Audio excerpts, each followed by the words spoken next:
दोस्तों, आज मेरे साथ दिल्ली के कई सारे एडवोकेट्स हैं। आम आदमी पार्टी एडवोकेट्स विंग के प्रेसिडेंट एडवोकेट संजीव नसियार जी हैं, एडवोकेट ऋषि हैं और कई सारे जाने माने चेहरे हैं लीगल फ्रेटर्निटी के।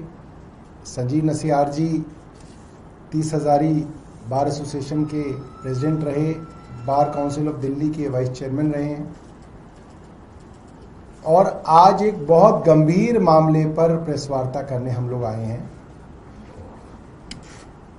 केंद्र सरकार जब भारतीय न्याय संहिता लाई थी तब हमारे वकीलों ने कुछ सवाल उठाए थे, जिन सवालों पर केंद्र सरकार से इनकी बाकायदा बातचीत चली थी और केंद्र सरकार के गृह मंत्रालय के गृह सचिव ने इनको लिखित आश्वासन दिया था कि आप कोर्ट के एविडेंस को पुलिस थाने से नहीं दे सकते।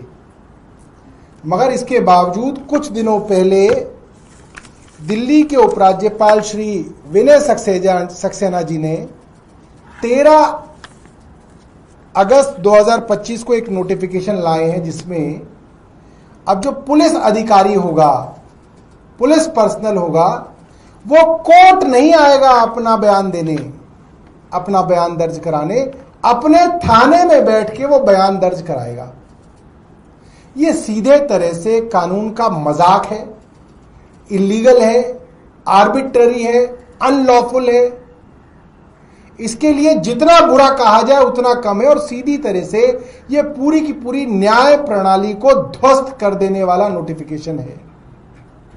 आप सोचिए, पहले तो पुलिस पर यह आरोप बहुत लग रहे हैं कि वो झूठे मुकदमे बनाती है, सरकार के दबाव में झूठे मुकदमे दर्ज किए जाते हैं या और किसी कारण से दर्ज किए जाते हैं और फिर हमारे जो वकील हैं ये समाज के लिए खड़े होके उनके बयानों में उनसे पूछताछ करके, उनको क्रॉस एग्जामिन करके ये निकालते हैं कोर्ट के सामने कि साहब ये बयान गलत है, इसमें दिक्कतें हैं।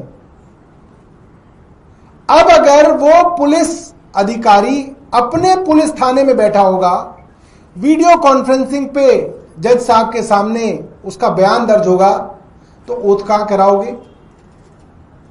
वकील साहब उसका क्रॉस एग्जामिनेशन कैसे करेंगे? वो जो किसी मामले में वकील साहब ने कोई प्रश्न टेढ़ा कर लिया, उसकी पूरी टेस्टिमोनी खराब हो रही है, फंस गया, धीरे से नीचे बटन बंद कर देगा कैमरे का, क्या जी कैमरे का सिग्नल चला गया, इंटरनेट चला गया और अगली बार तैयारी करके लौट के आएगा। ये पूरी तरीके से मजाक है और मुझे ऐसा लगता है कि आज आपने पुलिस थानों का किया है, कल आप सीबीआई और ईडी को भी यही कह दोगे। फिर सीबीआई और ईडी भी जो है अपने दफ्तर में बैठ के अपने हिसाब से जो है वो पूरे के पूरे मामलों को मैनिपुलेट करेगी। इसको लेके हमारे डिस्ट्रिक्ट कोर्ट्स ने 3 दिन की स्ट्राइक कॉल की थी। कल स्ट्राइक थी, आज स्ट्राइक है, मंडे को स्ट्राइक रहेगी। हाईकोर्ट बार एसोसिएशन ने रेजोल्यूशन पास करके इनका समर्थन किया और कहा है कि लेफ्टिनेंट गवर्नर साहब इस नोटिफिकेशन को तुरंत वापस लें। सुप्रीम कोर्ट बार एसोसिएशन ने भी कहा है कि तुरंत वापस लें। मेरा मानना है कि जब से ये सरकार आई है कोई ऐसा वर्ग नहीं बचा जिसका इन्होंने नुकसान ना किया हो। आते ही तो इन्होंने मिडिल क्लास के ऊपर हमला किया और सब प्राइवेट स्कूलों के अंदर फीस बढ़ गई, घंटों घंटों बिजली जाने लग गई।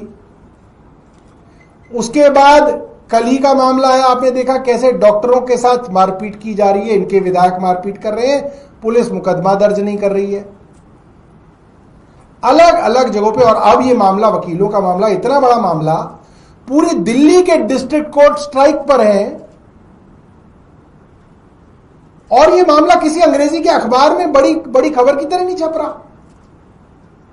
मैं सब वकीलों से कहना चाहूंगा, सब डॉक्टरों से कहना चाहूंगा जिन अखबारों को आप पढ़ते हैं उनके बारे में विचार कीजिएगा कि अगर वो आपकी खबरें नहीं दिखाता, वो अखबार, वो अंग्रेजी का अखबार, तो वो अखबार किस काम का है?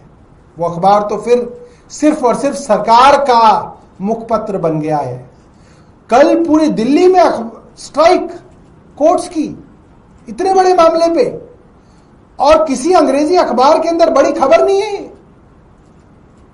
सब वकीलों को, जजों को, जुडिशरी को सोचना चाहिए कि आज दिल्ली के अखबार क्या कर रहे हैं। मैं एक बार संजीव जी से कहूंगा कि वो अपनी बात रखें, ये बेहतर तरीके से इसको एक्सप्लेन करेंगे। धन्यवाद सौरभ जी।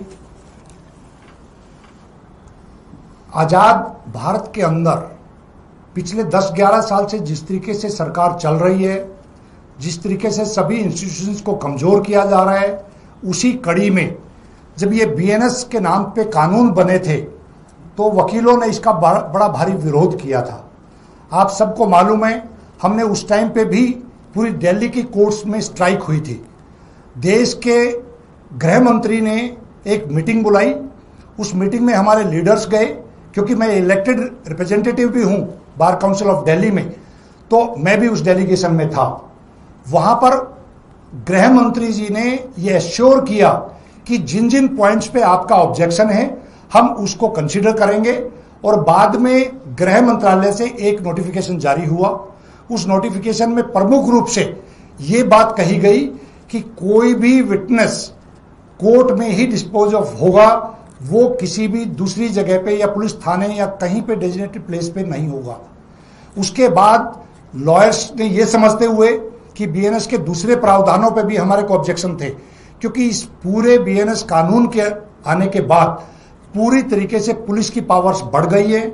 आम लिटिगेंट, आम जन की पावर्स या उनके अधिकार को छीना गया है, क्योंकि हम लोग कोर्ट्स के अंदर, न्यायालय के अंदर न्याय दिलवाने के लिए हम लोगों के पास जिम्मेवारी होती है, और उस न्याय के अंदर ये बाधाएं हैं।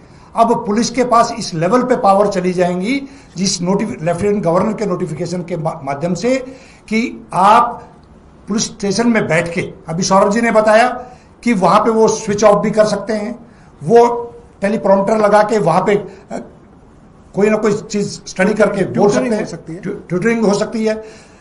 विटनेस को जब तक कोर्ट के अंदर नहीं बुलाया जाएगा, एक जुडिशियल ऑफिसर के सामने उसका क्रॉस नहीं होगा, ओथ नहीं होगी, तो लीगल सिस्टम को कमजोर करने की जो एक साजिश है, और वो साजिश इसलिए है क्योंकि जिस तरीके से हम लोग देख रहे हैं, दिल्ली सरकार जाने के बाद आम आदमी पार्टी की सरकार में एक आम आदमी, गरीब आदमी प्रोटेक्टिव महसूस करता था, वो पुलिस से भी प्रोटेक्टिव महसूस करता था, गरीब आदमी को महंगाई से भी बचाव होता था। लेकिन पिछले 6-8 महीने में दिल्ली के अंदर जिस तरीके की घटनाएं हो रही हैं, पूरे देश में जिस तरीके से कानून को बदला जा रहा है, उसको लेके दिल्ली की पूरी लीगल फ्रेटर्निटी आज रोडों पे है। और हम अपनी पार्टी की तरफ से, सौरभ जी ने बताया, हम पूरी तरीके से अपने लीगल सेल के माध्यम से इस आंदोलन को पूरी ताकत देंगे, और इस नोटिफिकेशन को विड्रॉ करने के लिए भारत सरकार को और लेफ्टिनेंट गवर्नर को मजबूर करेंगे। धन्यवाद।